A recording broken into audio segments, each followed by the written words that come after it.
NDA में सब कुछ ठीक नहीं, 2027 से पहले सहयोगी दलों की बढ़ती बेचैनी।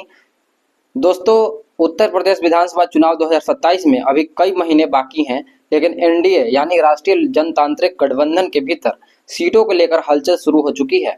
सवाल उठ रहा है कि क्या भाजपा के सहयोगी दल अपनी राजनीतिक हिस्सेदारी को लेकर संतुष्ट हैं या फिर गठबंधन के अंदर दबाव की राजनीति शुरू हो गई है। आदाब, जय भीम, जोहार। मैं हूं एमडी हसनैन नवाज और आप देख रहे हैं न्याय संवाद सियासत पूर्वांचल एपिसोड 11।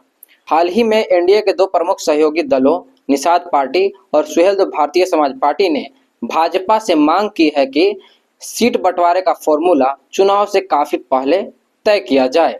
उनका तर्क है कि अगर समय रहते सीटों की घोषणा हो जाए तो उम्मीदवार और संगठन बेहतर तैयारी कर सकेंगे। लेकिन राजनीति के जानकार इसे केवल तैयारी का मुद्दा नहीं मानते। उनका कहना है कि सहयोगी दल भाजपा को यह संदेश देना चाहते हैं कि 2027 की लड़ाई में उनकी भी भूमिका महत्वपूर्ण है और उन्हें केवल चुनाव के समय याद नहीं किया जा सकता। याद कीजिए, 2022 के विधानसभा चुनाव में भाजपा ने अपने सहयोगी दलों के साथ मिलकर चुनाव लड़ा था। निषाद पार्टी अपना दल सोनेलाल और सुहेलदेव भारतीय समाज पार्टी जैसे दल अलग अलग सामाजिक समूहों में प्रभाव रखते हैं। भाजपा की रणनीति भी इन्हीं जातीय समीकरणों के सहारे विपक्ष को चुनौती देने की रही है। अब 2027 के चुनाव से पहले सहयोगी दलों की मांगे बढ़ती दिखाई दे रही हैं।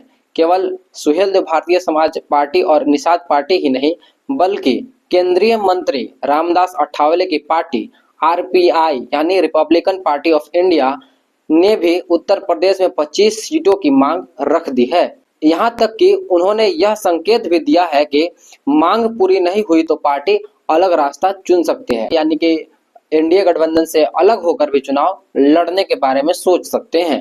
दूसरी तरफ भाजपा के सामने चुनौती यह है कि वह अपने सहयोगियों को संतुष्ट भी रखे और अपनी सीटों का नुकसान भी न होने दे, क्योंकि जितनी अधिक सीटें सहयोगियों को दी जाएंगी, भाजपा उतनी कम सीटों पर खुद चुनाव लड़ेगी। यहीं से शुरू होती है असली राजनीतिक जंग। यदि भाजपा सहयोगियों की मांगे मानती है तो पार्टी के स्थानीय नेताओं में नाराजगी बढ़ सकती है, और यदि मांगे नहीं मानती हैं तो सहयोगी दल दबाव की राजनीति तेज कर सकते हैं। राजनीतिक विश्लेषकों का मानना है कि उत्तर प्रदेश में भाजपा की ताकत केवल उनके संगठन या नेतृत्व से नहीं, बल्कि उनके गठबंधन तंत्र से भी आती है। ऐसे में सहयोगी दलों की नाराजगी को पूरी तरह नजरअंदाज करना आसान नहीं होगा। हालांकि अभी यह कहना जल्दबाजी होगी कि एनडीए में कोई बड़ा संकट है, लेकिन इतना जरूर है कि 2027 के चुनाव से पहले सहयोगी दल अपनी राजनीतिक कीमत बढ़ाने की कोशिश में जुट गए हैं।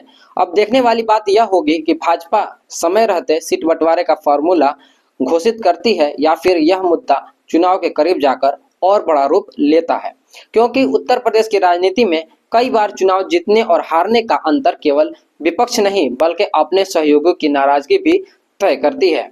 आपकी राय क्या है? क्या एनडीए के सहयोगी दलों की मांगे जायज हैं या यह सिर्फ दबाव बनाने की राजनीति है? कमेंट करके अपनी राय जरूर बताइए।